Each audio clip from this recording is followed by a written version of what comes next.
So hello everyone and welcome back to the exciting world of educational technologies. Warm greetings from the headquarters of the hackathon in Vilnius, the capital of Lithuania. A short recap for a better understanding on what is happening here. Due to the global pandemic, many industries suffer turbulent times. We are all aware about that. But from our point of view, education was the industry that suffered the most. In Lithuania alone, 1/3 of the students had impaired results in distance learning. More than 1,000 teachers consider leaving their occupation. At the same time, growing demand towards the digital solutions open up the new horizons for the opportunities. AR, VR are here for a while, but do we even know how to use them? Do we have ready solutions? Can these solutions be a part of sustainable development future? And many more questions, of course. Vilnius University Business School teamed up with Western Union Lithuania to welcome you to the unique education technology event EdTech Hackathon 2021 to solve these hybrid or blended learning challenges. 19 brilliant teams are working day and night from 13 different locations of the world to solve their chosen challenges as we speak. Want to see the end result? Don't forget to tune in on the Sunday grand final. Also, I'd like to mention that the teams are not just building the solutions. The teams are competing for the free winning positions and the prize pool of 6,000 euros. Of course, we can all agree that the best prize is your attention and the chance to continue to develop a world-changing idea with a proper investment.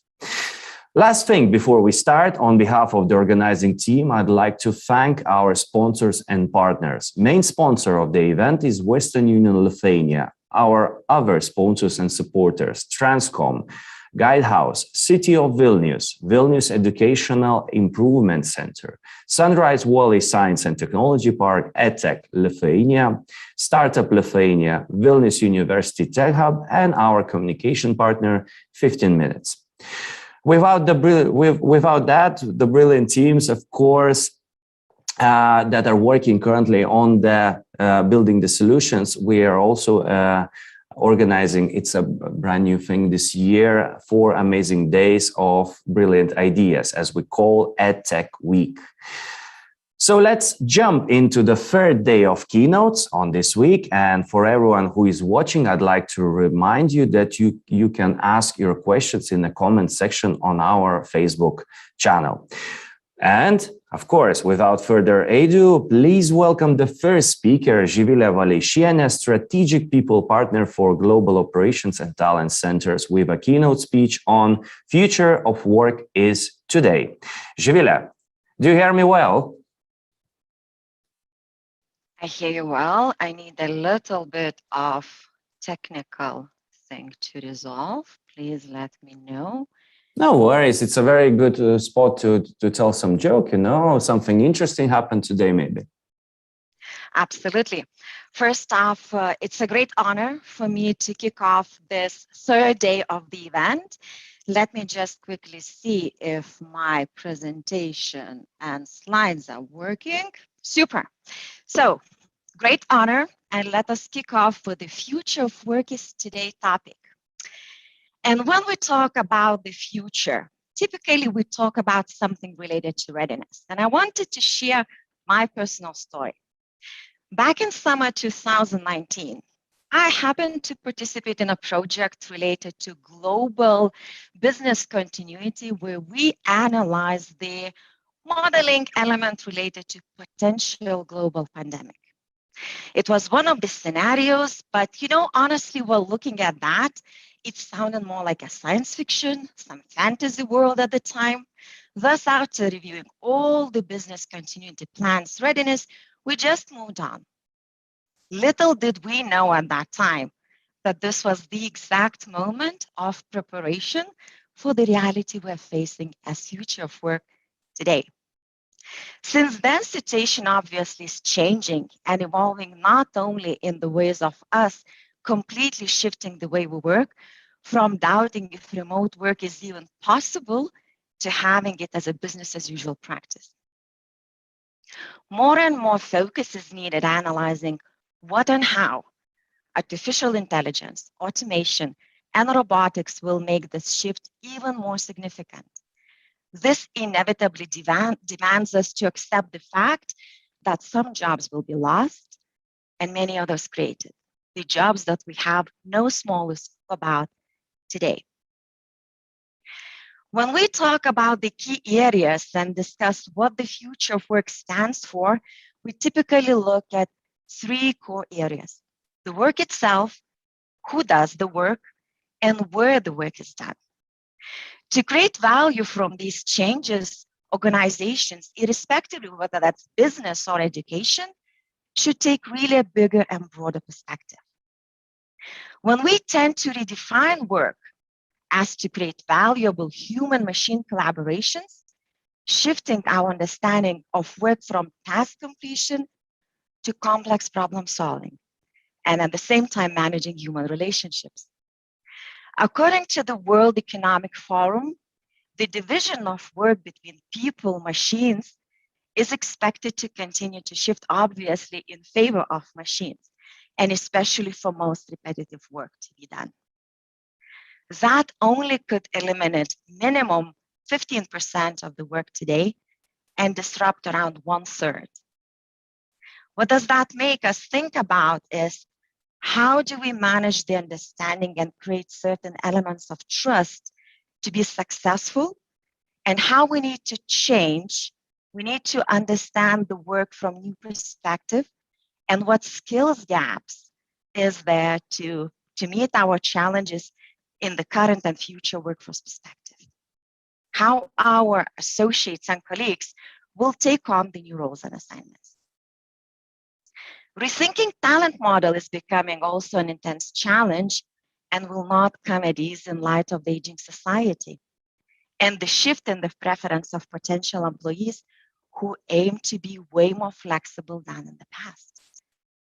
How do we consider a broader continuum of options from traditional hiring of full-time employees to benefiting from outsourcing services, independent contractors, gig workers, or crowdsourcing? The reality of pandemics, when almost any work could have been done remotely, hints us this is the time and opportunity to optimize the organizational benefits of each type of talent relationship. Plus, what meaningful and engaging options can we create for a wider variety of talent needs to make the great resignation becoming a great attraction? How do we make office place attractive so that our talents would be willing to return? How is your organization succeeding or not, while solutioning for the best way forward? Even the big, well-known names like Apple, Google, Microsoft had to learn their lessons hard way. The physical workplace should not be seen simply as an opportunity to increase efficiency or to reduce the real estate cost. We need to demonstrate the value of workplace culture as highly connected to collaboration, innovation, and obviously business results, especially as teams become more distributed in hybrid mode.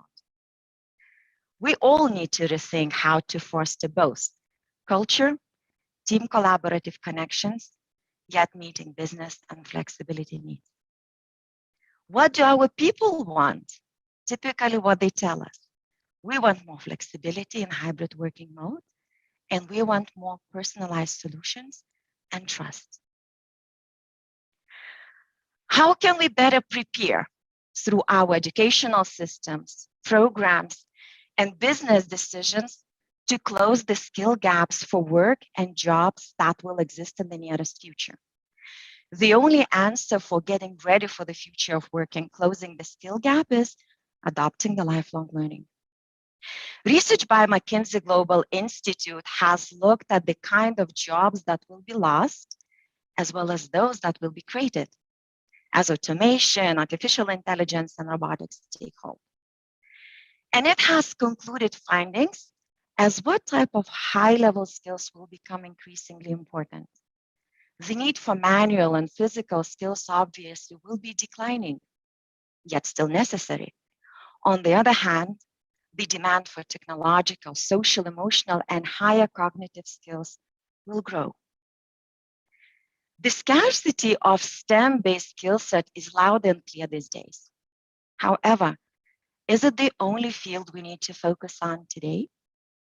Are we not shooting ourselves in the foot, ignoring or undermining also the value added of social skills? Would you believe that the importance and development focus between digital technological and cognitive interpersonal skills will be as important and will continue to grow by 2030?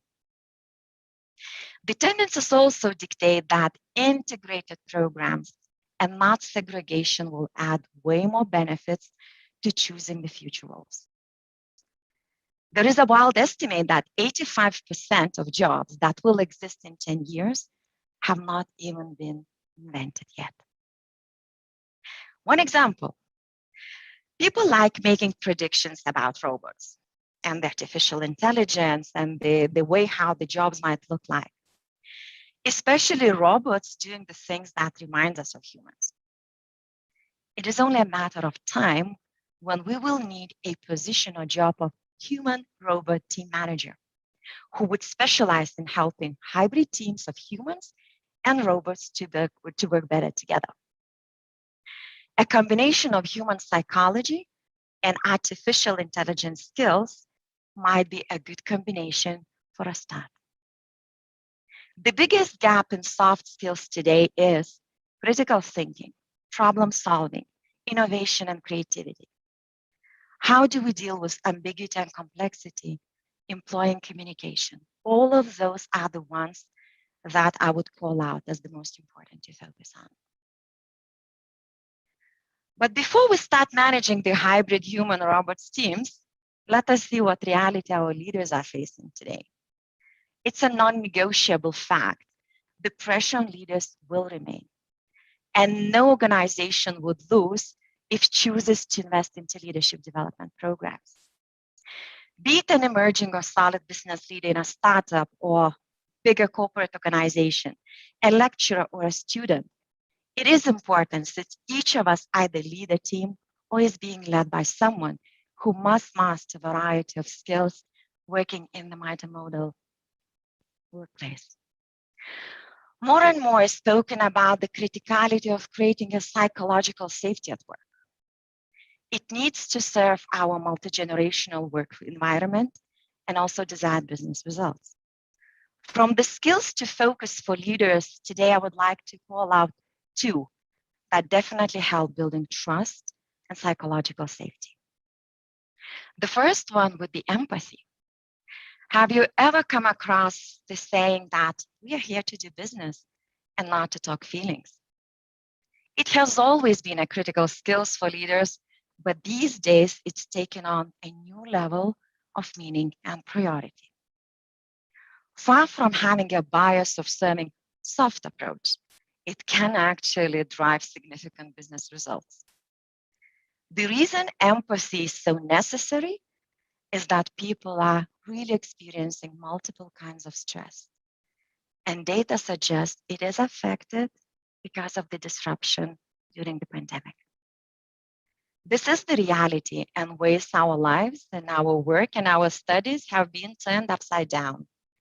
Unfortunately, the long-term effect of it is still unknown. Empathy can be a powerful antidote and contribute to positive experiences for both individuals, teams, and foster focus areas like innovation, engagement, retention, inclusivity, and overall work-life harmony. Another and rather new skill to focus on is digital body language. Not that long ago, we relied on body language to connect with people and build trust. But since, again, recent 18 months, most of our communication happens from behind the screen. Traditional body language signals are no longer visible. And no doubt that each of us have stories, either you heard or you experienced yourself, linked to the Zoom fatigue or languishing. In real life, we lean in, we look in the eye, we cross our arms, we smile, we get to connect and show that we listen and care. Online, reading carefully is the new listening. It takes way more energy drain when we try to add additional focus and attention to really be present and listen. Writing clearly is the new empathy. And a phone call or a video call sometimes is worth more than 1,000 emails. Digital body language turns our daily misunderstandings into a set of new practices that foster connection no matter the distance. The two skills, along with the communication and active listening, absolutely will remain the core to build trust and clarity for anyone in our ever-changing environment. What will remain the biggest challenge for leaders, again, irrespective whether that's education or business environment, how to maintain the sense of urgency when people are tired and change is never ending. And overall, what all that situation means for us? It can mean nothing and everything at the same time. The outcomes absolutely will depend on what actions will be taken as next steps. Are Lithuanians any different? Yes and no. We're exactly the same human beings as anywhere in the world. At the same time, we have the tendency as a culture to put ourselves a little bit down, whilst being as a country recognized among the most educated countries. We have all what it takes to succeed in the future of work and upcoming disruptions if we choose so. How can the new definition of VUCA be applied in both the business and education field? Ask yourself, what is your biggest challenge you need to rethink, act, or learn about today to create clarity and to be more comfortable in the unknown? You can always ask yourself, what would be your bravest or even craziest action if nothing limited you? The pace of disruption will not slow down. The change is happening at an accelerated or even exponential pace. To give you an example, it took more than 50 years for the landline phones and 12 years for the cell phones to reach 50 million users. For YouTube and Facebook, it took 3 years.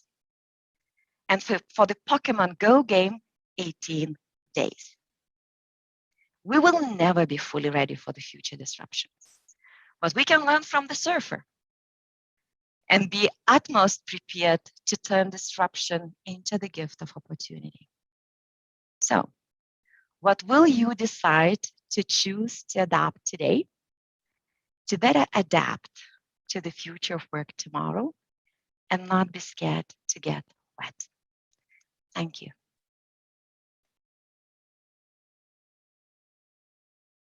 Presentation, I do have a few questions and I would really love to hear your opinion on that.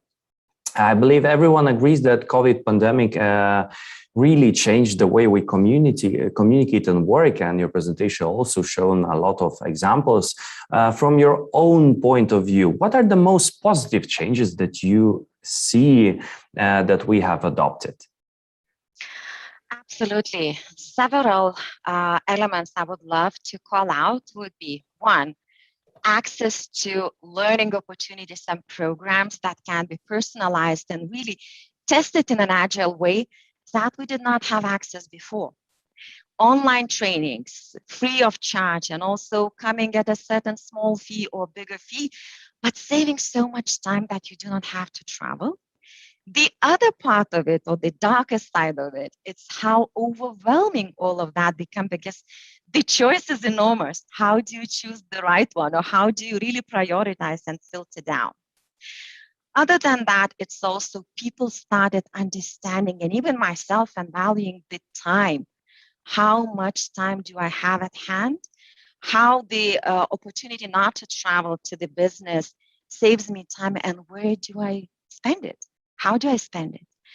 And let's be honest, more presence, more time spent it with closest family members and those who have families and did not stay alone, that was something that absolutely helped and allowed to see the benefits as new gifts of opportunity.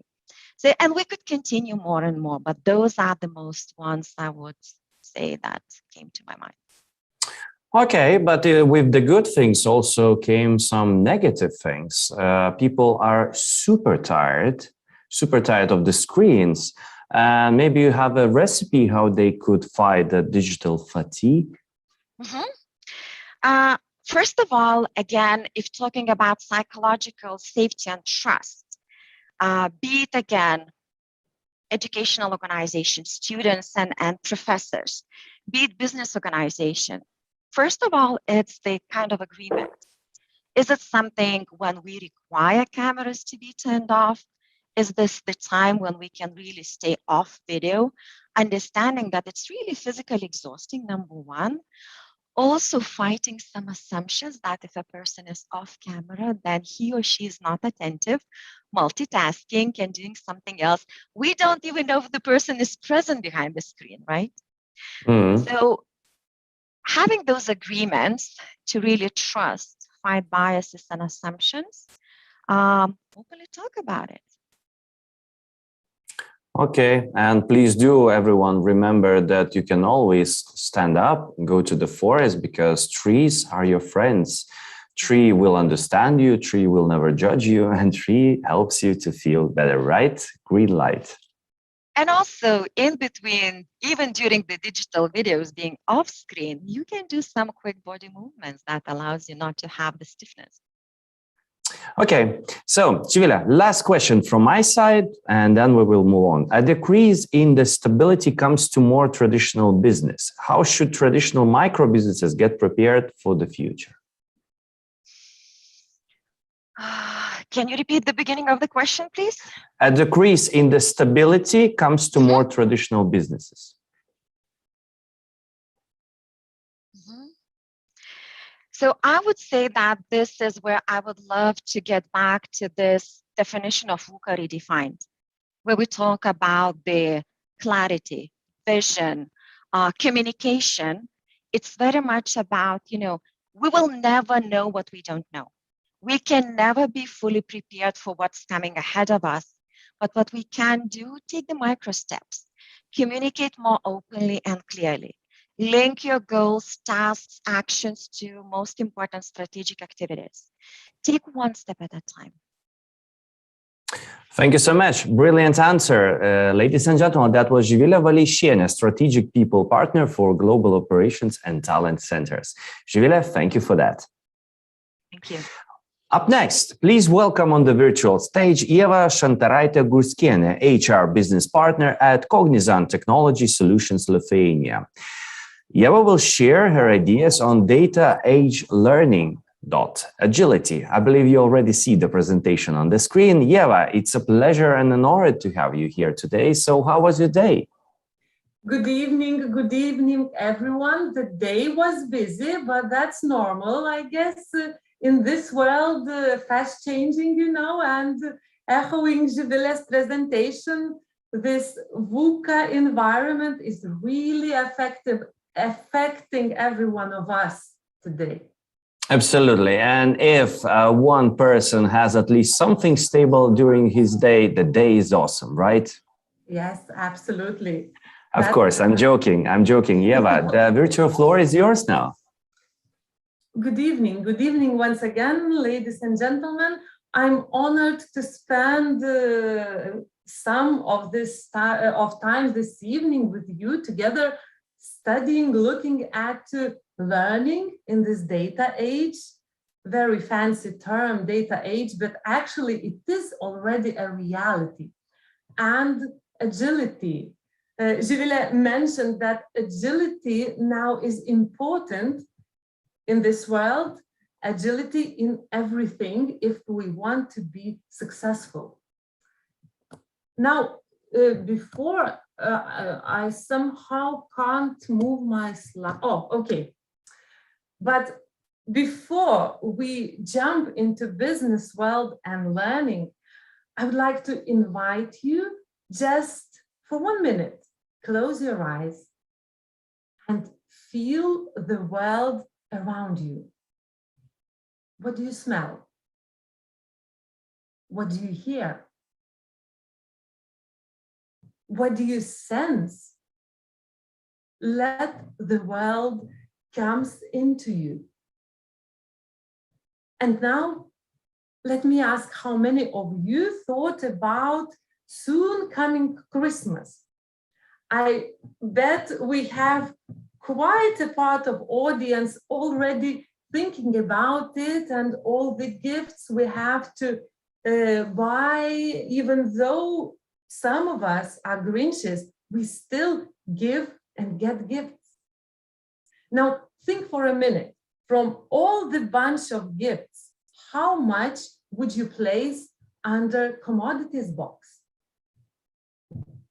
And now how much under services or experiences?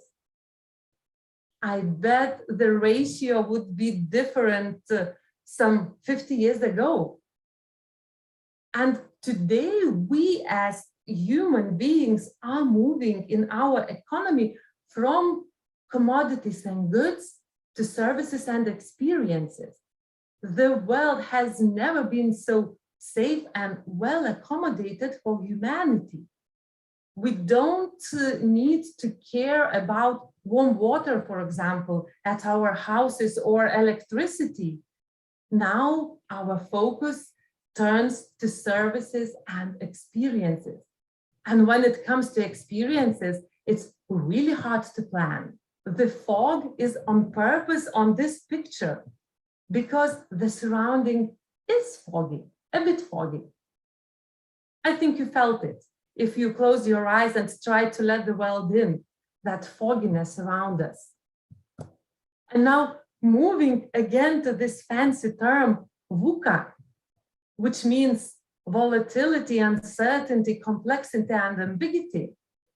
Business world has borrowed the term actually from military in 20th century, because this term defines really, really well the surroundings we are operating in. And business world had to adapt to that changed world. Like Mary Poppins said, flippity flop, and world turned around. And one day we open our eyes and we are living in a completely different world. So business had to change along with humanity and the world around it. Business had to move from hierarchical structures. Some organizations are still struggling and moving to collaborative networks of people. They have to be transparent if they want to reach their goals, which are quite ambiguous. They have to adapt. I think business understood that they benefit from inspiration and engagement, and they stimulate intrinsic motivation of people in organizations to learn, having them intrinsic motivation and ambition to know, to learn, to adapt to this really fast changing world.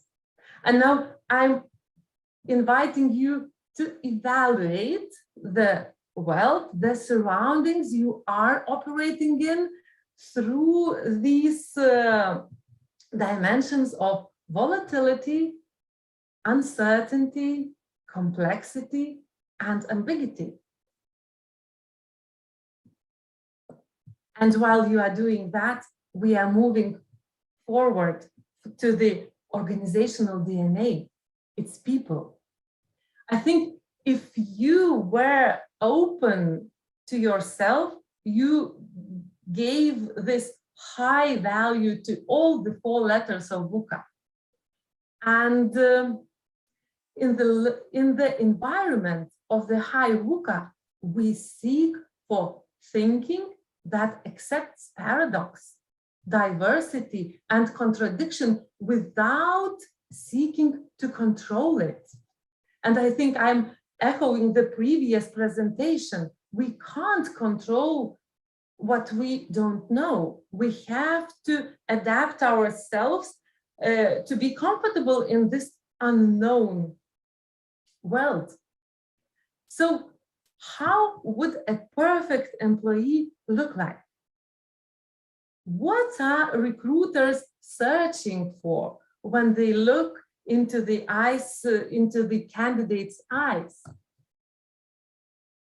Organizations now search for people with high flexibility, adaptability, and also ability and certain sensitivity to feel weak yet emergent signals of changes in the VUCA, of the direction, and of course, communication skills. And here, talking about communication, I'm not referring to all these terms of introversion or extroversion. That's not about that. Communication is like ability to express yourself, to tell your communication partner what you think and make sure that this party understands you the way you said, but not in a personal way.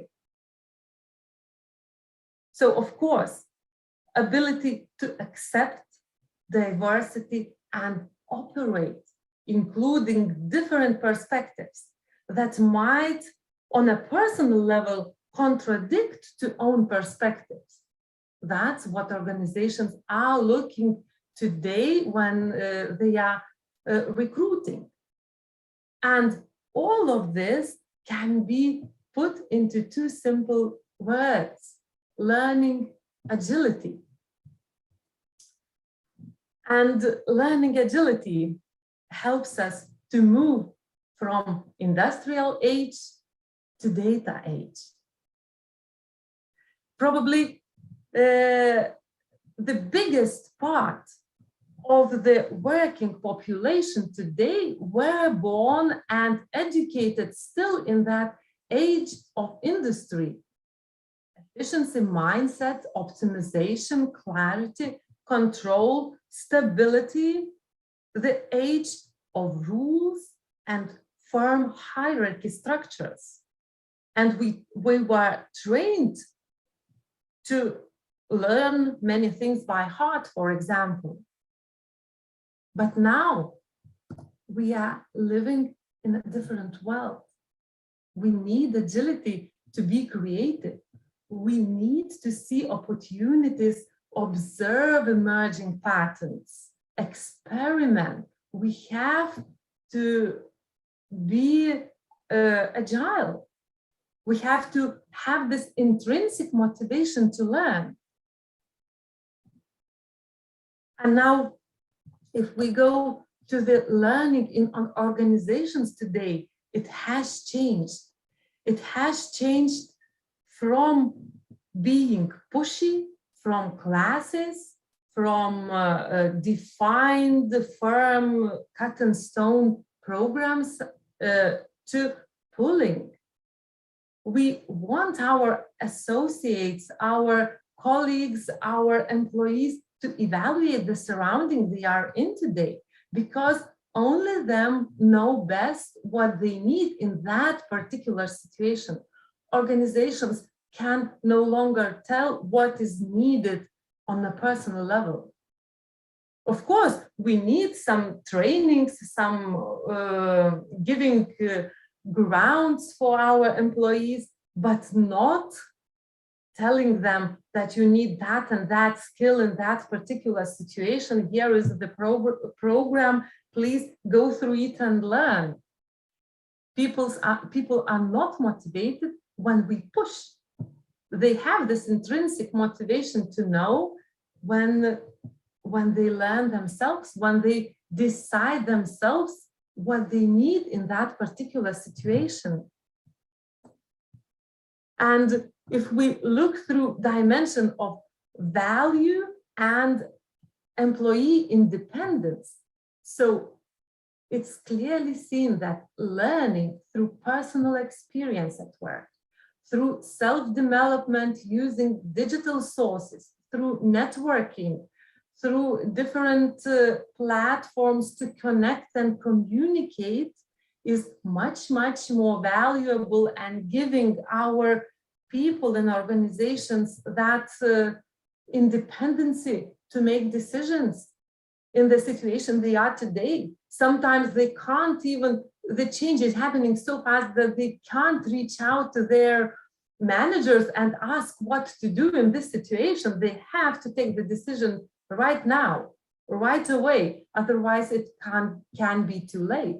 Of course, there is some part of training and instructions, but it's a really, really small part if we compare with that one which was in an industrial age.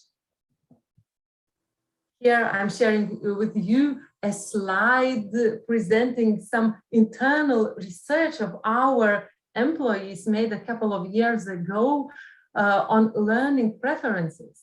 And you can clearly see that knowledge sharing, daily work experiences, manager feedback, coaching, mentoring is evaluated more than other learning preferences.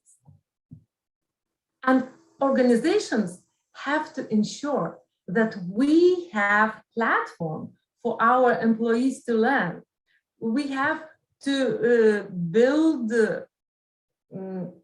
surroundings for them to connect, to communicate, to network. It can be clubs, it can be experience sharing, it can be mentoring programs or reskilling, depending on the organizational needs. But people have to, we have to give that mandate for our people to decide what to learn, to what level, what they need now. When people learn, when they are motivated, especially adults, they have to see value why they are learning one or another skill. They have themselves to have this answer, why I'm doing this? How will I benefit from it? Otherwise, if we just tell, push, we won't be successful. World is changing too fast. And if we want to change along with it, we have to involve people in learning, in supporting the organization, in being comfortable in that flexible and changing environment. And to conclude, I would like to use words of Albert Einstein. Wisdom is not a product of schooling, but of the lifelong attempt to acquire it. And the focus here lies on lifelong attempt, meaning that people have this intrinsic motivation to go and learn things that they need. Data age does not require the knowledge by heart, facts by heart. We can Google it. Data age requires flexibility, adaptability, critical thinking, because we have to dive in this ocean of data and have to pull our what we need, but that's it. So, welcome to this data age. Thank you. Thank you so much, Ieva, for your presentation. And maybe let's discuss about the few questions. One thing, it seems like a very complex age that we're diving into, and there are so many different angles to approach it. But since at this point, we're having 19 beautiful teams that are building the solutions as we speak. So what would be the key takeaways? How can the teams benefit from your presentation? I think the key takeaway is giving the mandate for people to learn, not telling them. When they need, they will find the information. It's really easy. You just put a word in Google and you get a bunch of it. But giving mandate what I need, then I'm motivated to search for that information. Then I'm motivated to make conclusions. and also critical thinking. That must be developed from the, I don't know, preschool age. We have to give that ability to our kids. This critical thinking right now is really one of the most important skills to be successful in data world. Mm-hmm. Another very interesting trend that I personally, for example, see nowadays around me, all the complex things are turning into very easy to read material that sometimes actually seem like a very shallow way to actually touch the problem. And especially I also hear the same from the parents that are saying like kids don't want to get into the things. And I do have a feeling it will continue happening. What would be your advice? Like, how can one actually present a very complex information, very difficult, for example, if you don't focus to read information? What would be your advice on this? Show the purpose. Why? If people see purpose, why this is important? Why do I have to remember this? Or why do I have to learn this? Then they will learn. They will have the willingness to learn. That's, of course, sometimes it's difficult to articulate the purpose, but that's the most important. The purpose, why? Okay, this is a brilliant answer. Thank you so much for that. Okay, and maybe the last question, as observation and experimentation is the future of employees, will there still be a term like loyalty for the employer? Of course, only people now are loyal not to the benefit packages and extrinsic motivational means. They are loyal to the company if they support company's purpose, if they know why they are staying in that company and what, how they are benefiting to the higher goal. That's important. Just to align company's goals with personal goals and find why I'm doing this, why I'm staying here with this company, what is so important about this company, why I'm not moving to another one who is offering better salary, for example. Yeah, that's a difficult issue, of course. So, ladies and gentlemen, that was Ieva Šantaraitė-Gurskienė, HR business partner at Cognizant Technology Solutions Lithuania. Ieva, thank you so much for your ideas and insights. Thank you. With this, ladies and gentlemen, we close the keynote part, and I'd like to say, like in just a while, in less than 20 minutes, we will be having an amazing panel discussion on the future of work is now. So now we go to the short break. So grab a drink, stretch your legs, and please come back in just 15 minutes.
Everyone, welcome back to the EdTech Hackathon 2021, brought to you by the Vilnius University Business School and Western Union Lithuania. Let's now dive to the final part of our event, a discussion about the future of work. For that, allow me to present our panelists. Participants of this panel: Inga Langaitė, CEO of Unicorns.lt Association, Mindaugas Sinkevičius, President of Association of Local Authorities in Lithuania, Sergej Sidorov, President of Western Union Foundation in Lithuania, and last but not least, Eglė Radišauskienė, Director of Lithuanian Business Confederation. And it is my pleasure to invite our moderator of the panel, Birutė Miškinienė, Director of Vilnius University Business School.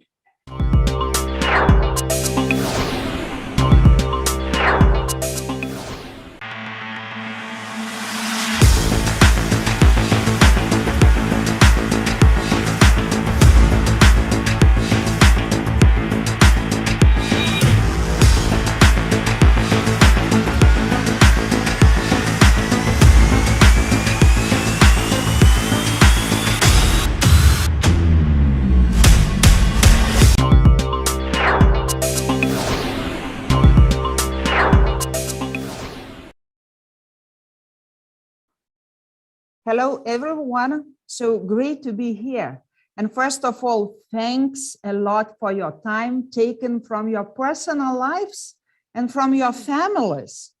But you know, all of us, we are here to discuss the great issues. And I just noticed that we have a very prominent panelists participating in our discussion. And really, the discussion, it is not only discussion, but also the keynotes in our discussion. It was the keynotes. They were presented mainly the situation of their employees and the business organizations.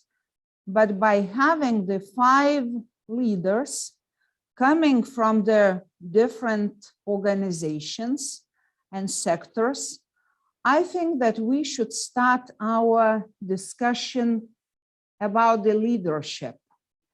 And talking about our nowadays, I can say that we are using very much the new vocabulary: Zoom, burnout, Corona bubble, skill gap, requirement for employees being agile, diverse, creative, fostering the development and innovative workplace culture, structural changes, hybrid work, flexibility, and so on. And my first question is to Inga, maybe. What is for you to be a leader? How it takes? And what do you learn from the team? Can you start, Inga? And I would like also to ask you to present yourself very, very briefly. Not only the position, but also the experience you have being a leader.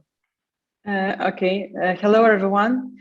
So currently I am leader, if we are talking about leadership, of Association of Lithuanian Startups. It's a very new association, started only in the beginning of this year. So previously I was working in different tech companies. I also launched my own social business donation portal in Lithuania, okok.lt. Yeah, I have been in many situations where I was forced, or I just had to show some leadership in different situations. But you know, I believe, or I would want to believe that role and form of leadership is currently changing. And we are switching from very serious, masculine, strong opinion leadership to very empathic and sometimes emotional leadership, supporting and Prime Minister of New Zealand is my role model. How to be leader and be sensitive and empathic at the same time. So I would want to believe, and I see some signs that we are kind of moving to that direction a bit. Yeah, thank you, Inga. And now I will pass the same question. What does it mean to be a leader in our days to Mindaugas, to you? Because you are coming from a bit different area in this content. Yes, you're absolutely true. Since I'm a politician, it's yeah, and my employee is a voter, so I get this opportunity to work as an employee for a set period of time and be at least a formal leader. But every politician doesn't want to be just purely a formal leader, meaning that has just some set time for implementing his political program. So when you asked me about the leadership, and I was just immediately thinking of one of my T-shirt. On my T-shirt, there's written, some buzzwords: lead the pack, lead the pack. So you have to, in a way. But leading is not all the same as, in a hierarchical methods. What Inga was saying, masculinity, clear subordination. I'm the leader, you're the subordinate, and that's the fact. Now I think that leadership it's more about inspiration, about what you do yourself and what example do you give to your employees. It doesn't matter. I mean, it's not just purely about the working time.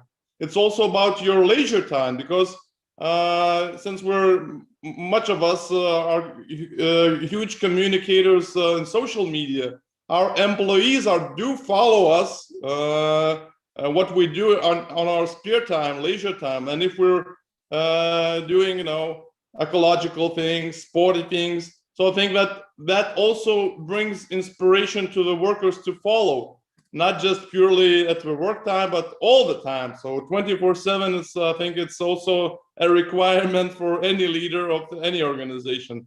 So I do also echo the words of Inga that the current leadership is in a transition. That's also another buzzword, and I'm not sure whether it's any direct or right kind of explanation what today's leader is. I think it's almost constant dynamics in the leadership of nowadays.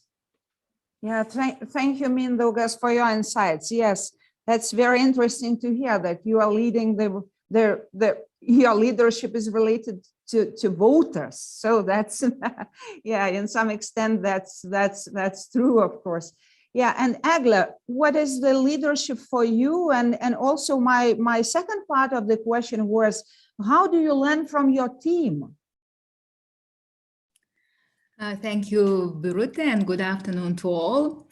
I think that I would like to begin with the Mahatma Gandhi words that be the change that you want to see in the world. For me, I totally agree with Mindaugas. It's an inspiration.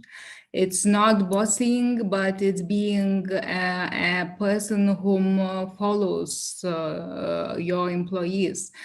I think that the leader is the one who is responsible to be innovative, to devote to a certain discipline, and to provide the team with the knowledge he has. induce curiosity, for creativity, because it's in this world, as Mindaugas already also mentioned, the world is changing and we should be creative. Also allocate to certain discipline in case you want to achieve your results. And I think that instead of making people to work for you, it is essential to have people to follow you. So what I am learning from my team, I think that I am learning together with them every time. I get some competences they have. I share my competences with them. And I think that my team is the one which inspires me to move forward. And I think that all leaders have to have this in themselves to move forward and not to just balance in some plate water.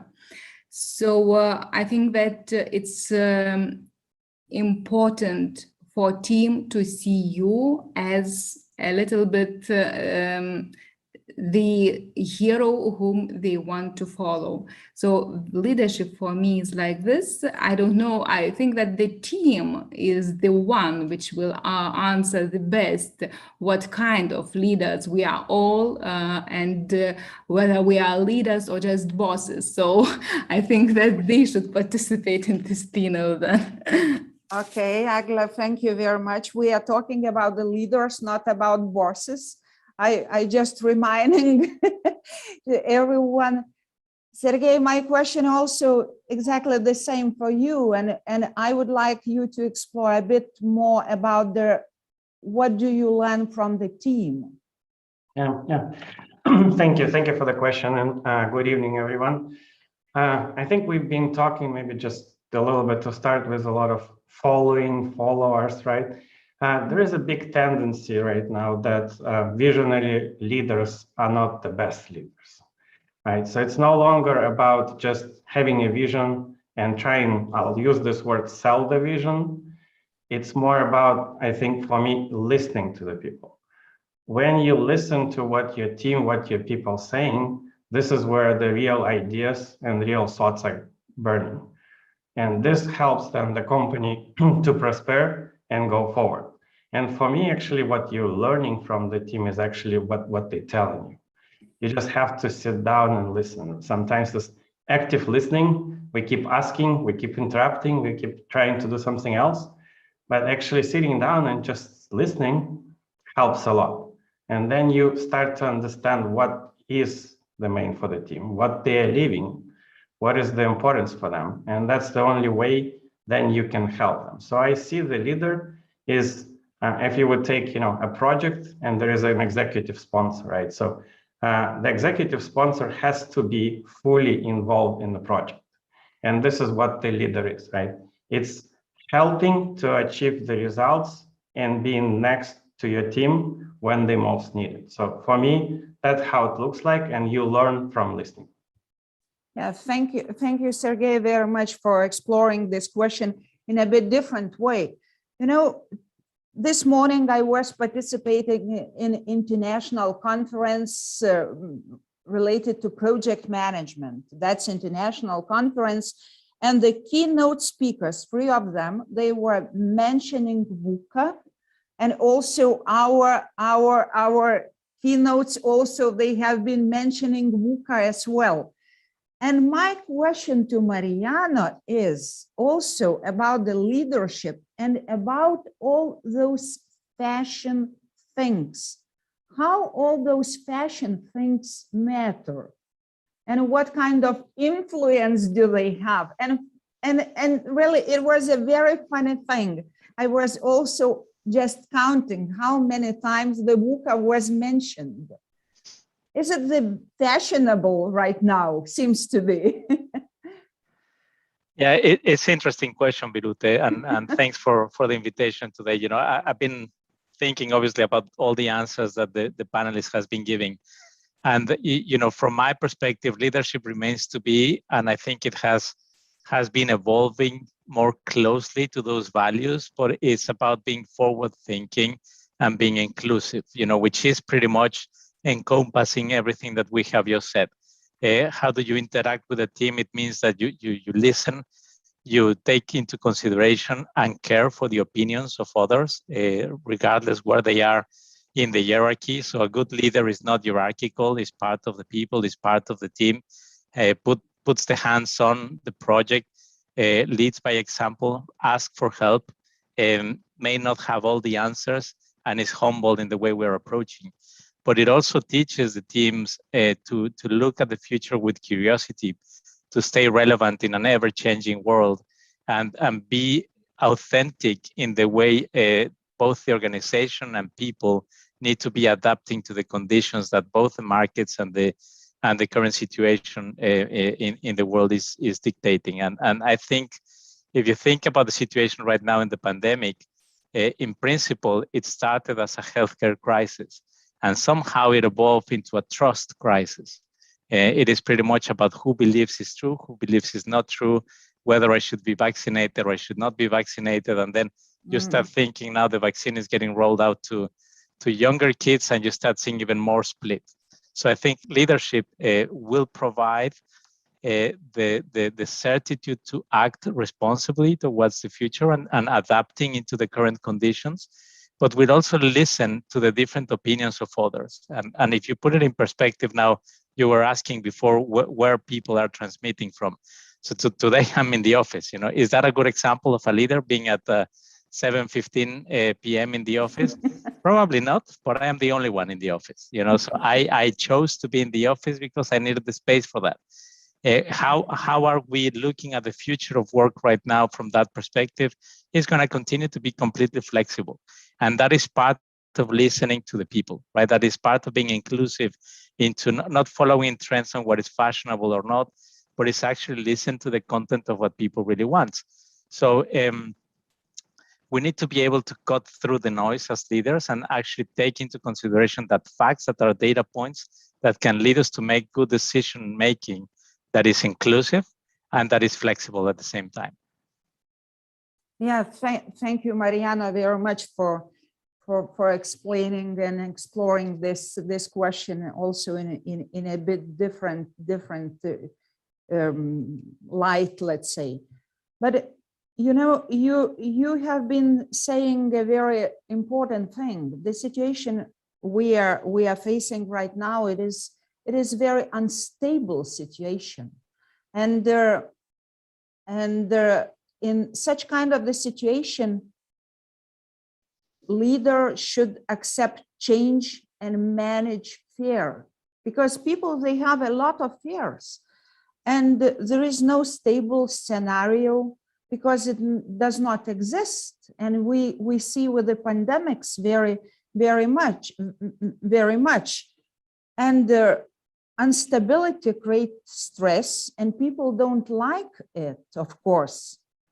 And what leaders should do in such kind of a situation, because we have a very unstable situation.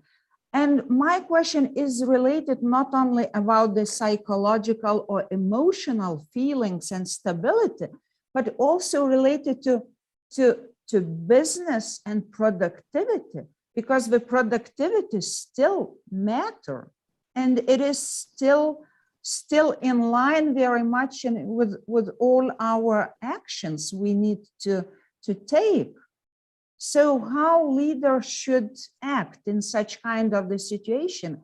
By having the instability and fears, which is a very natural things, and also productivity and the business development.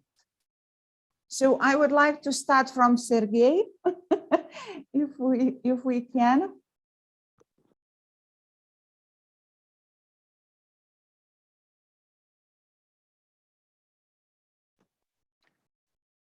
Did we lost the connection? Aš nieko negirdiu. I'm here. Okay. Did you hear my question? No, there was some. No, of course. Oh, okay. Okay. So I should repeat. So sorry for the technical issues. I said that the leader should accept the change and manage fear, because people, they have a lot of fears in this situation. And really there is no stable scenario because it does not exist. Yes. And this instability creates stress for people from one side, but from another side, you as a leader, you should manage, and not only the feelings, stresses, but also the business development and productivity. So how can you deal with that? What is your experience? I think I can start if everyone else. I think that's not a very simple question, you know, but let's talk by taking some examples, let's say. Yeah, I think that all starts, and I think Mariano mentioned this in his introductory speeches, trust, right? I think all of the things which we're talking about, working from home, outside of Lithuania, being distance, it's all about trust, because you're asking whether the employee will perform their duties and productivity is gonna stay as is, right?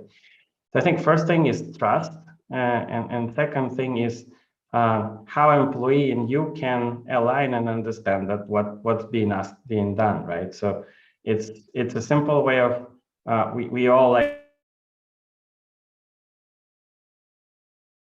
Negirdim.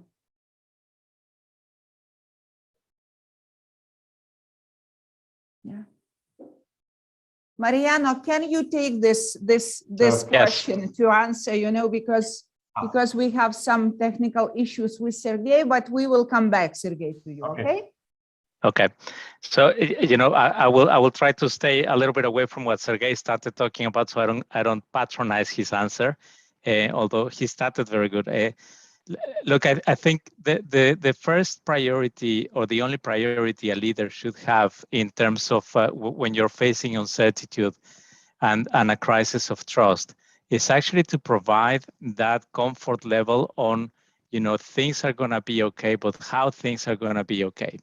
And if you take the angle that you were looking at, Birutė, from the perspective of productivity, work needs to be done. We need to continue developing the business. We don't know how long the pandemic is going to last, and after the pandemic, it becomes an endemic. And you know, so if you keep thinking about it, then you will never evolve to the next stage. So I think you know, big part of the world right now is moving into different phases. We have already the vaccine. We've seen already that there is a part of the population that will not take the vaccine. Some people will take the vaccine. So, you know, that's not going to change that much. So how are you going to be moving forward your business? So first, and if I share my experience from Moody's perspective, so we're going to keep the flexibility, probably, I wouldn't like to say forever, but at least for the foreseeable future in the years to come. What we have seen already is all our offices in EMEA and in some offices in the Americas, they start already operating. Some offices in Asia are already operating as well. What has happened since we opened the offices and we have relaxed the restrictions on how and when you should come to the office? The best case scenario we have is Vilnius being the example on how many people are coming to the office. It's the office that is the most attended. And we have about, it depends on the day and depends on the weather, but the maximum amount of people that you will find in the office is about 40% of our headcount. And most of the time will be between 25 and 30%. So listening to your customer, you know, following the voice of your customer, in this case, your staff, they want to continue working from home. They may already like it. They may not feel comfortable coming to the office. They may, you know, whatever the reasons are. So how do you provide the leadership to maintain stability and keep productivity on? Well, you find out what is it they need in order to be supported. And if they want to come to the office, it will have to be activity-based rather than work desk-based. So, and that's what is happening right now. The teams are organizing themselves. They come to the office when they have an activity to do. Either they have a group of new joiners that they want to onboard, They have a project integration that they prefer to be in the facilities of the office to work it around. Some of them are coming regularly. So, you just continue working on that phase. The productivity doesn't really have an impact whether they are working from home or in the office.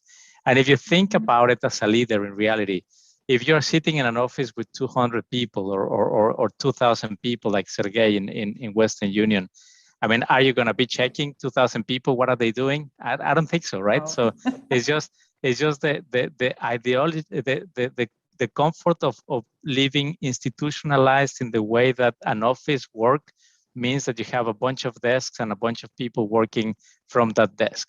But there is no way you can monitor physically the productivity anyway. That's why you have technology, that's why you have goals, you have objectives, and you have periodic reviews and team meetings. So whether those are virtual or in presence is not going to make a difference. So I think what we see right now is a push from the pandemic to mature the corporate perspective on how the work needs to be done and from where it needs to be done. I don't think this has changed the mentality of the staff, of the employees. If they would have this flexibility 10 years ago, you will have the same results as you have today. Yeah, I don't know if I answer your question. Yeah, sure. Sergey, do we have you already? Hopefully, can you hear me? Yeah, yes, great. Perfect. Great. Yeah, so maybe just quickly to add to where I started. I think, the trust we talked, and I think everyone was nodding, which makes sense to many. But I think the other thing is what Mariana was mentioning is flexibility. And what we've been seeing in our organization, that actually flexibility allowed not only to keep the same motivation and the same outcome, if you're asking about the work being done, but actually even improving it in some places. So I think from there where you're starting, you should be thinking about both trusting, giving the flexibility, and then continue to partnering with employees by providing whatever sources are needed to do their job well. Whether it's a monitor, whether it's a desk, or whether it's something else, right? So I think these are the important parts, and I think that's been working for us. And I would just echo Mariano. We have a similar show up in the office on a regular day, but it doesn't mean that people doesn't want to meet. We're seeing more and more people coming to the office, collaborating, and it's more, as Mariano said, activity-based than just work-based. Yeah, that's right. I think that every one of us, we are underlining very much the trust, and that's the mutual trust. Mindaugas, would you like to add something from your perspective to this question? Well, it's a little bit tricky, because being a representative for local authorities, in a way, let's say government or local government, we come to this situation. We don't produce, we produce public services, yes, but we don't produce actual concrete goods or services. So, and there's some, of course, legal requirements for our colleagues and staff, how they should behave, and that's maybe not so wide range of interpretation and ability to give the flexibility that can be provided in business field. But I do know that next to what employees and employers of business are talking, so those volatility, uncertainty, complexity, and VUCA things are really actual to us as well. People and colleagues of mine, either it is mayors or administration heads, they do feel uncertainty because we are living from one crisis to another, and at the same time we're living maybe 2 or 3 crises that has never been so as I can recall working in my office.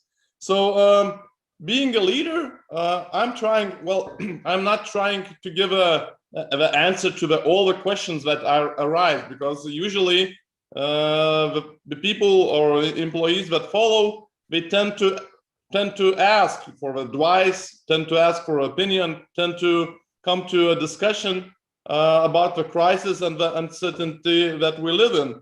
So I think that one of the leaders' responsibilities, I think, is to some extent to calm down, or at least also give the feedback that you're also uncertain. So, you know, you don't have to kind of treat yourself as a superhero that knows all the questions and all the answers existing. So, I mean, being in line, or not just somehow showing yourself as having all the answers to all the questions, to some extent calms people down. So I think that local leader should be also the one who's intellectually, emotionally is working. Also, it's not just a day-to-day business, but a simple chat in maybe in a corridor or during the lunch makes people more certain, or at least they do know that their leaders are also in the same position. So it kind of, you know, brings solidarity. So I'm not aware of what's going on in the upcoming 2 months, so he's also but we're in the same boat. So hopefully we're not sinking, but moving somewhere. Yeah, Mindaugas, that's true. Definitely, that's true. You were saying. But Inga, what is the situation in your environment, in the world of the startups?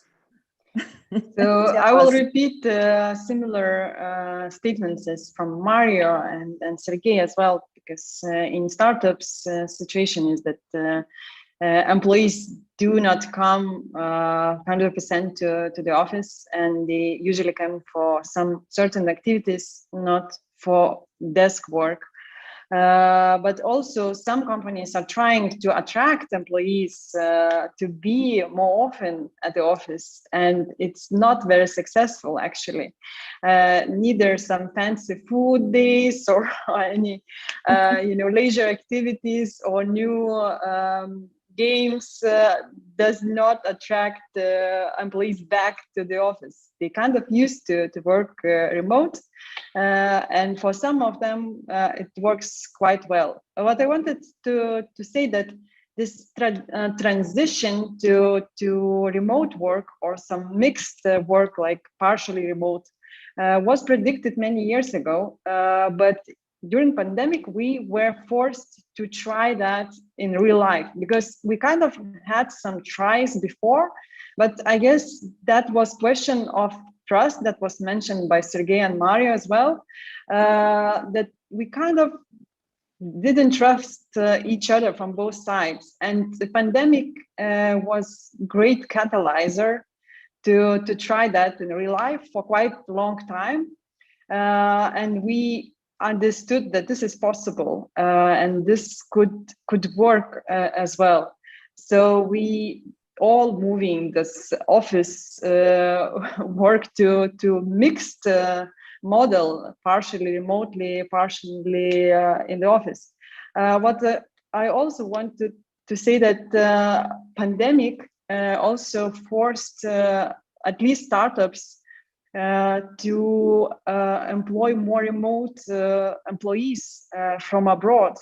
So basically, instead of relocating some employees from other countries to Lithuania or some other offices, now they usually are hiring them online and do not relocate them physically. They work 100% remotely, and for some businesses that works quite well, and they say that saves some costs as well. We can hire really high-end senior employees somewhere in other countries. They can live their usual life in their own country, but work for us, for Lithuanian startup. So I guess this is positive change as well. Yeah, thank you, Inga. Yeah, and Eglė, would you like to add something to what was already said? Yeah, I do not want to repeat the same things, Birutė, as it was mentioned already regarding trust, certainty. I think it's very important. But coming back to the productivity, I would like to say that this pandemic also played certain role in increasing productivity in certain sectors. And for example, in case you as the employer use the time for upskilling your personnel during this time, I think it also played a certain role for increasing your productivity, probably also invested in some IT, and I think that the results are much more better. I just wanted to say one example of one of my enterprises whose director told that in case you want to have a good employee and to have a connection with him, so first of all, you as a leader, you are responsible for having him close and talking to him.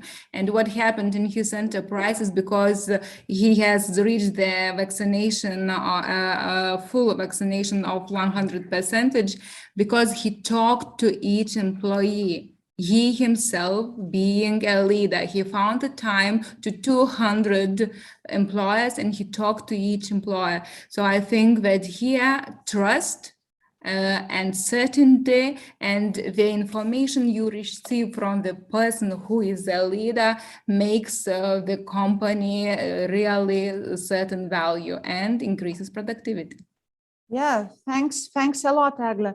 But I think that we still need to talk about the talent management, which is a very, right now it is significantly important and sensitive issue, because you know, we are talking, of course, about the future work, but the future is already today. And we are facing the situation like it is. So we don't raise any more the questions where the people work, when, but seems to be that the question need to be raised why people work. Yes, more and more such kind of question is just taking place, that it is the motivation matter. And really, I think that I would like to link this question to organization strategic priorities and talent needs, how we should deal with that and why it is important. And I would like to start from Inga, because Inga, she is representing the startups and mostly they're probably the Generation Z is actively participating in this labor area, if I can express myself like this. But why people work, Inga? Can you tell us? And I think there is one answer, because people are different and they have different motivations. Some like challenges and they are hunting for them. Some like a great community in the company and colleagues and vibe, and others are seek for the same values and culture they prefer themselves personally. I believe that younger generation is more keen to look at the values that company communicates and acts on them. And that's why, you know, startups are quite different. And some employee who really likes work in Vinted with quite humble culture, he or she couldn't work at Kilo, which is famous for the parties and really very active office life. So I don't think there is one question, one answer, but I believe that companies should align what they communicate about their own strategy and culture and how they act in real life. Mariana, why people work for Moody's? Very good question. I think, you know, there are, as Inga was mentioning, there are multiple answers to that question. Depends on who you are asking. But if I encompass the question you ask around the strategic priorities of the organization in the corporate world, to what's the purpose of an employee to work for those priorities, they need to be aligned, and they need to be written and expressed in a language that means something to you. So there are multiple areas where employees would like to have a meaningful impact on their personal growth, their intellectual growth. They would like to, some of them would like to lead a team. Some of them would like to become the subject matter expert on one thing. Some others, they really like to work collaboratively in a team, and they are here because there are a couple of team members that they know for many years and they join. Eventually, you need to bring to the organization a very clear path on how your intellectual growth is going to go together with your career and where can you go. However, as a corporation, you're not going to be able to dictate to people how they will handle their careers. That's a very personal decision. Mm-hmm. So you're merely putting in front of them the different paths they need to take, and then you need to lead them for them to visualize where they would like to be in the future. And you don't need to put a number of years in that. You know, it's just very simple. What do you want to do next? And how do you work retrospectively from today, from that point to where you are today? And what do you need to accomplish in terms of what is the skill set that you need to develop to get into that point? And what is the structure that me as a corporate can provide to you for you to reach that goal? So essentially, if you ask me on the other side of the question, why would people leave Moody's, or why do they leave and where do they go?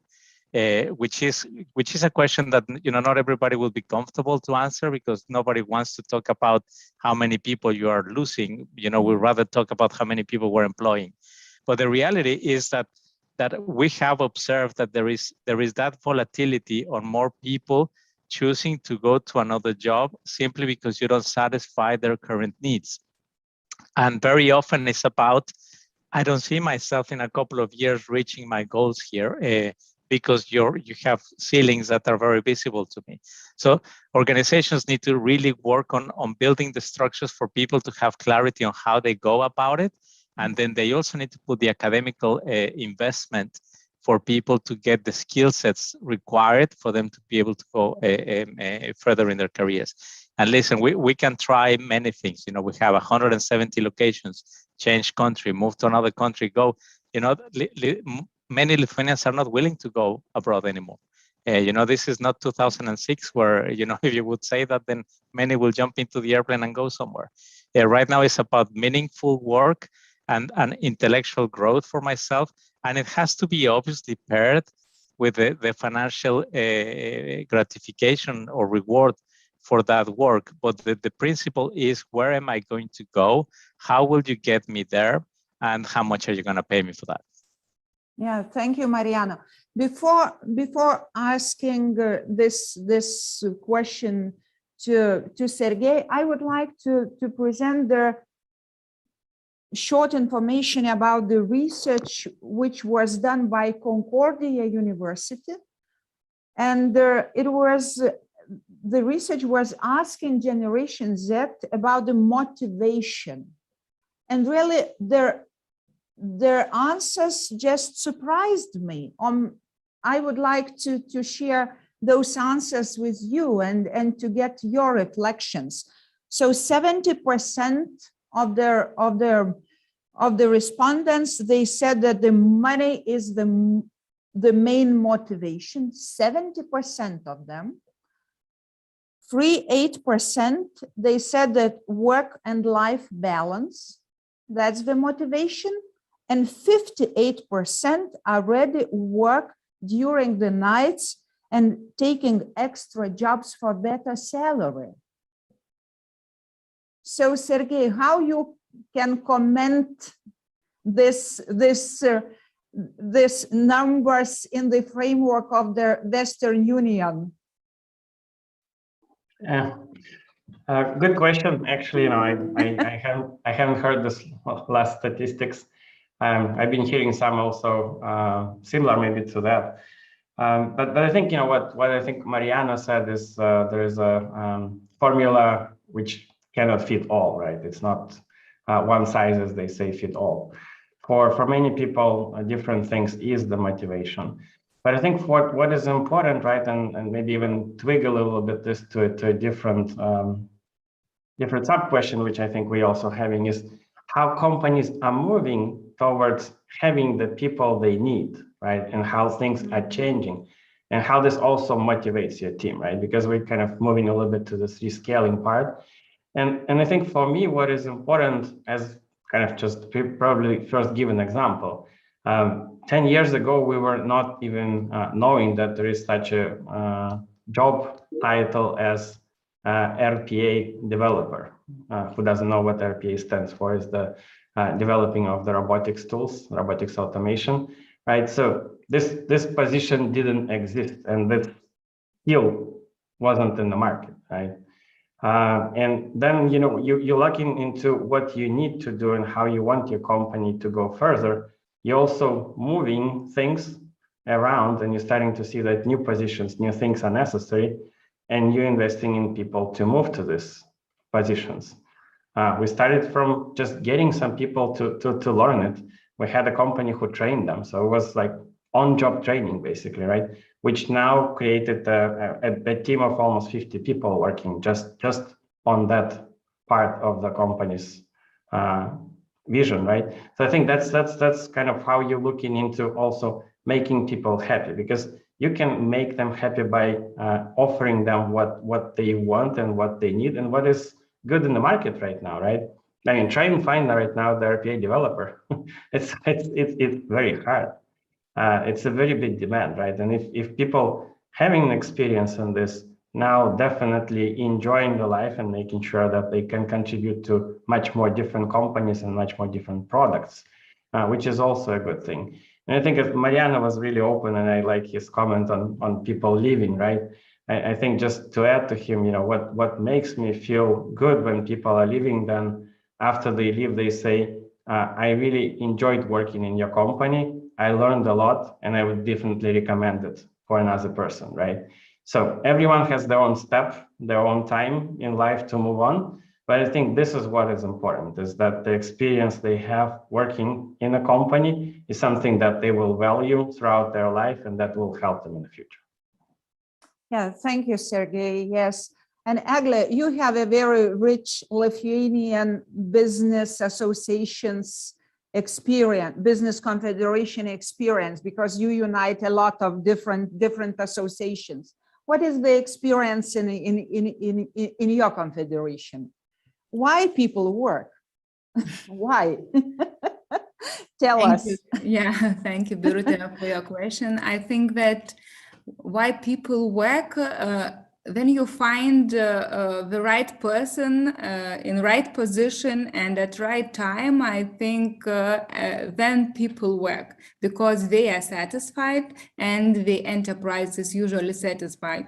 When you accomplish this, you just have a greater chance to achieve your business strategy, and in a way it makes sense just.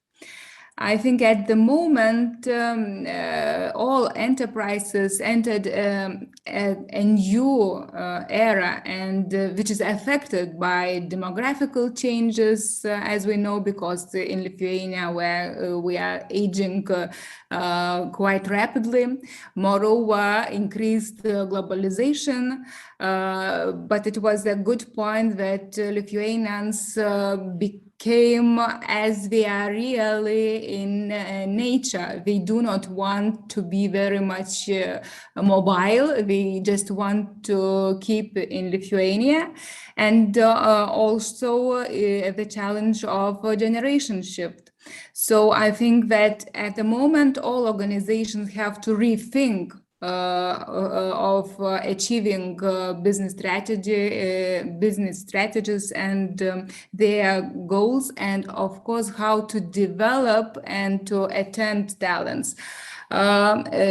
Different enterprises use different strategies, but usually they say that then you first of all think of a strategy and of the role, and only then of people. So it's better to achieve goals, because you should not rely just only on individuals' capacities, but you should think of what strategies and what goals have first of all your enterprise. And I think it's crucial to think about the roles first of all, and then to really match with the personnel you have in order to have satisfaction in a whole team. So shortly. Yeah, thank you, Eglė, for sharing the experience you have in the Confederation. And to Mindaugas, I have a very special question, because you are an expert on the municipalities, and you are the person who knows everything, how the municipalities are dealing with such kind of situation in our country. But before answering, I would like to shift question to you in a bit different way. We know that the virtual working also gives people an opportunities and options to move to smaller cities and regions. And do you feel that? That's my first question. And really, what should local municipalities and governments, they can do about that? And I would like you to relate this question to upskilling and reskilling, because we are facing very much this problem of upskilling and reskilling. Yes, so you're giving me a complex task. I'm not sure whether I have silver bullets to solve this task. But what I can tell you from the beginning is, a lot of people are working in the public sector. I'm a representative of public sector. So yeah, local governments do provide public services. And I would claim that the myth that talents are only purely in the business, I think it's just a myth, really. We have talents in the public sector as well. And it always brings me a question: why do talents work in public sector? Because if we think about the money and wages, most probably that's not the answer. Self-actualization, I think, could be the answer. Maybe some stability, because not all the people want to live a dynamic life and want stability for a longer time. Maybe that's the answer. And yes, pandemic and crisis created new opportunities to work, and a lot of employees of municipalities and public sector companies and institutions went online, either to serve the citizens, either to provide services. And we do see that a lot of folks from bigger cities, Vilnius, Kaunas, are actually moving to let's say province or smaller towns, because those hybrid and kind of new ways of working not from the office that we talked, because a lot of people are not willing to get back to the office despite their desserts and pet days or whatever days or parties. But a lot of them are willing to stay at home, or maybe buy some kind of real estate with some forest nearby or something that is more like environmental friendly. So we're seeing that, and of course, what we're also seeing next to that is that, of course, those most probably to some extent talents or successful, let's say successful people are moving, because they're moving means that they're buying real estate. That means they're able to buy real estate. That means that they have money or certain types of income for moving out and moving in. So also that brings a question that you provided for me as a complex for upskilling, because that's a thing that we're maybe in the public sector, we're most probably, it would be true to say that we're lagging behind, and most probably this upskilling thing is and processes of upskilling, and both in public sector companies, administration of municipalities, is not that smooth or not that systematic. I think that we're kind of jumping, and it's a kind of fluctuation. Now there's a crisis. We're somehow learning, putting up new skills, because we're there's no time to choose. We're kind of in a situation, swim or you know or sing. kind of sing. So that's the motivation, and that's a really purely high motivation. But when it comes to systematic upskilling, I think there's what we can learn from companies, because it's just a kind of up and down process, and it should be more strategic, more smooth, but not the way it is. But maybe those crises will you know will work for that, meaning that will bring more with motivation and more kind of a little push for us, and those people that are talents that are coming in. So they're really having high requirements. You know, they don't want to go to the office, but they also want to receive services from their homes. So they don't want to come to municipality as well. So that's normal. So we have to use to that, and we have to somehow change, upscale, and provide all the services, public services, to extent that is possible, without you know having them here at our premises. Yeah, thank you, Mindaugas. Yeah, that's true. That's a very complex question and complex answer. But talking about upskilling and reskilling, Mariano and Sergey, how it is important in your businesses? It's critical. I mean, I think the answer is very simple. For our businesses to be, you know, prospering, and for us to create the stability that you were mentioning before, we need to continue creating capabilities that makes us different from others, that will continue to be important to attract and retain talent, but more importantly, for you to be progressively moving forward. So this is completely independent on as Mindaugas was putting it together. Do the municipalities or the government need to do something about it? Yes, of course. If we want to be a smart society and a smart country, and we want to continue to be progressive, yes, you have to. Is the private sector depending on that? No, it is happening. You know, we are, you know, Moody's is investing a considerable amount of time and money in making sure that everybody has access to continuous education while you are working for the company. So it's important for us to create the capabilities that are going to make us different and stay relevant and be forward thinking. And as I mentioned before, and on top of that, that is attached to, if I gain a skill, will you pay me for it? Yes, of course. I mean, if you're getting more skilled, you should be moving upwards in the ladder and earning more money, so you can buy a house next to the forest, as Mindaugas was saying, or with a swimming pool, or whatever it is that you want to have. Yeah, that's right. Yeah, Mariano. And Sergey, what is your perspective on upskilling and reskilling? Yeah, I'd say critical with exclamation mark. So definitely what Mariana said is very true.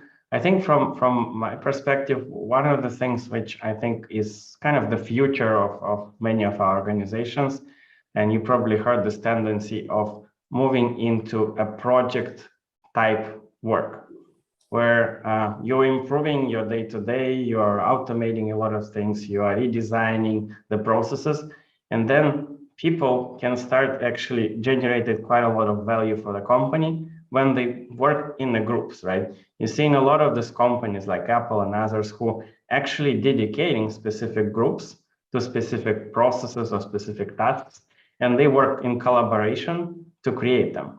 And this is where you're having person from, I don't know, operations, from HR, from accounting, from finance, IT, working together on a single project, right? They're dedicated to this project.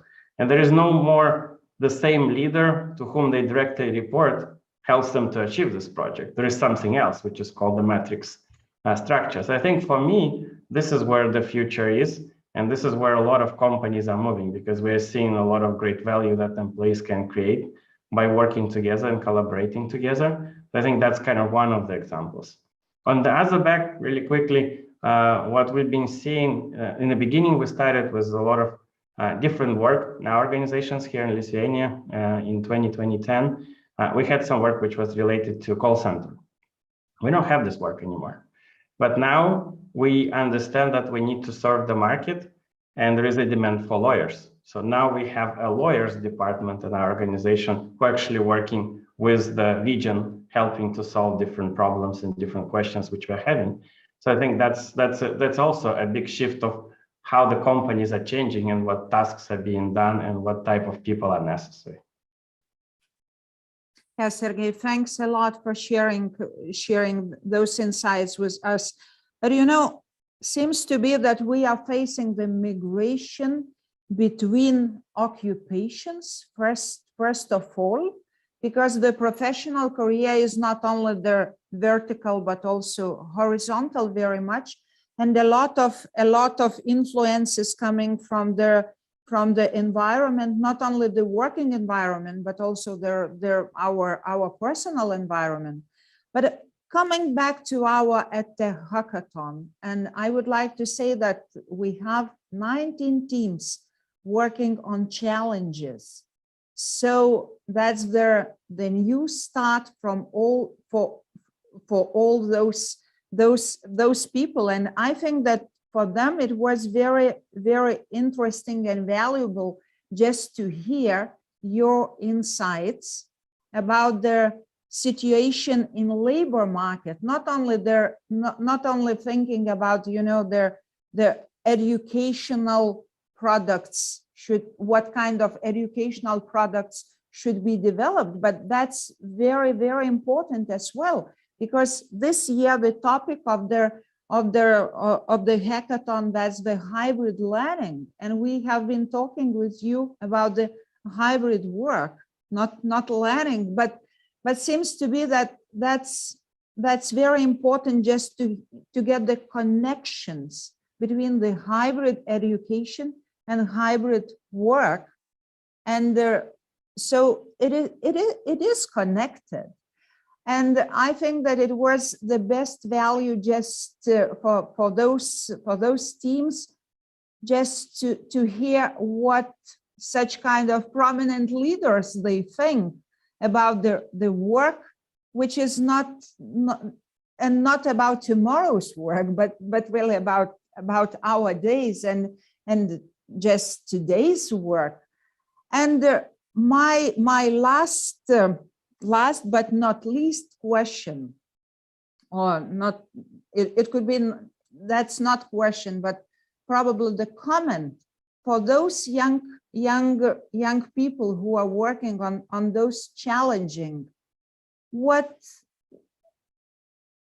can you say to them, and how they should start their tomorrow?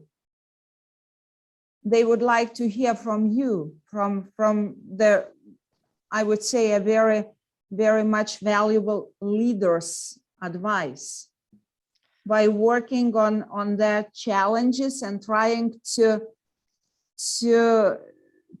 set up probably startup. Inga, I would like to start from you because I think that you are feeling the most comfortable and you know their environment of their startups very well. My first advice, don't be afraid to make mistakes. This is where you learn the most. And I know that many startups, while hiring people, they usually ask, what are your failures? Tell us your stories.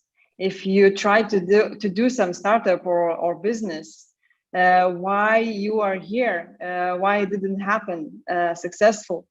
So don't be afraid. I know in Lithuanian culture, we have difficulties and conflicts with failures.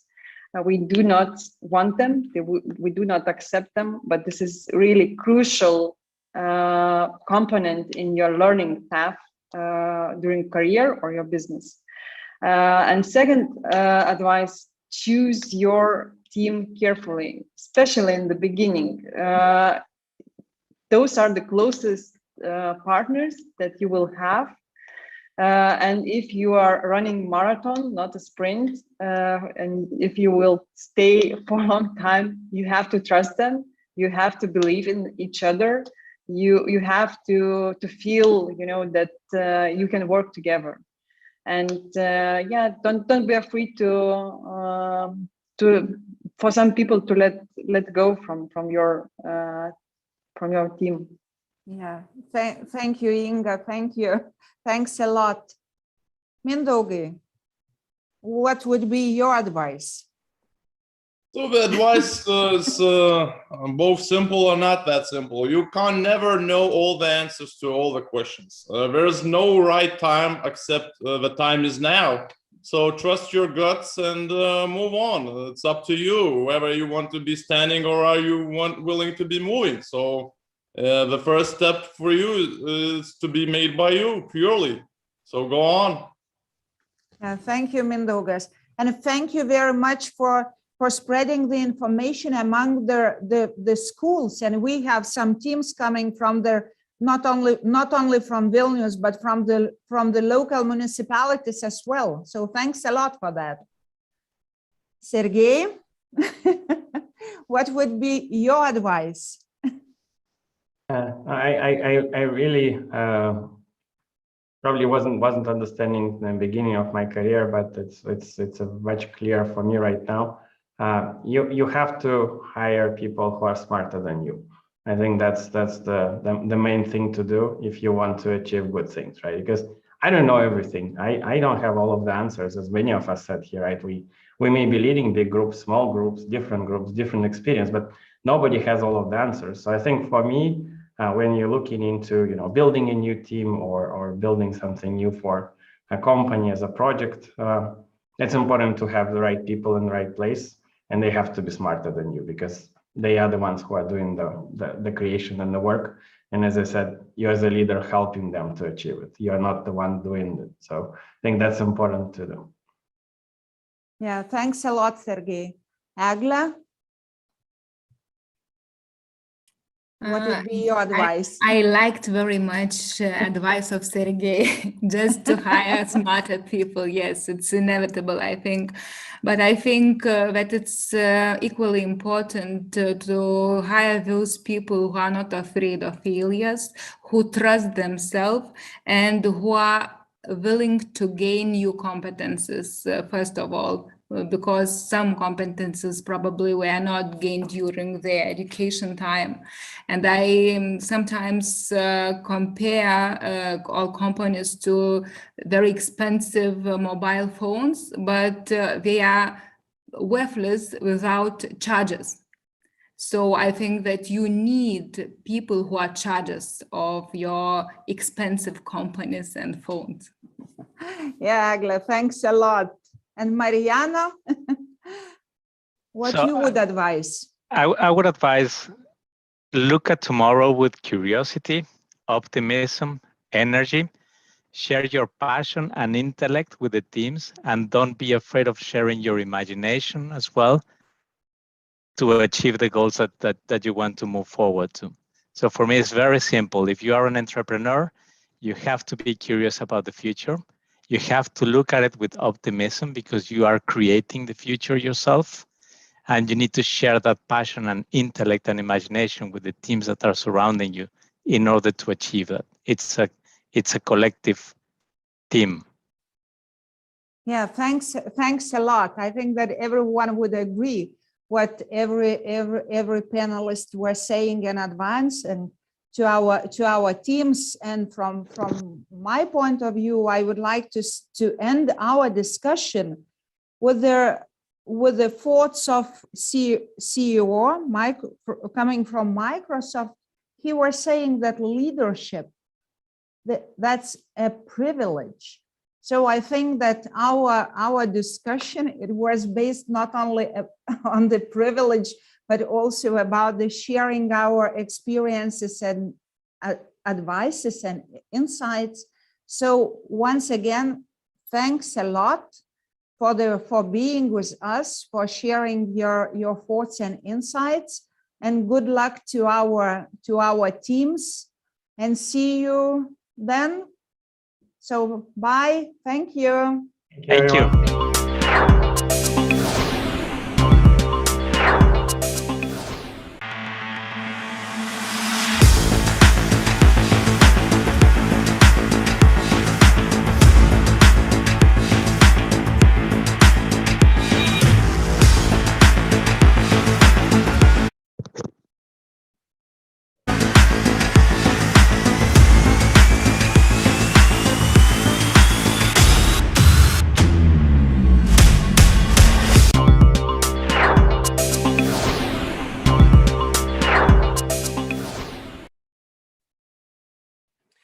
Thank you so much, dear panelists, for the ideas and insights. It was indeed very interesting to listen to a different aspects of the future of the work and leadership.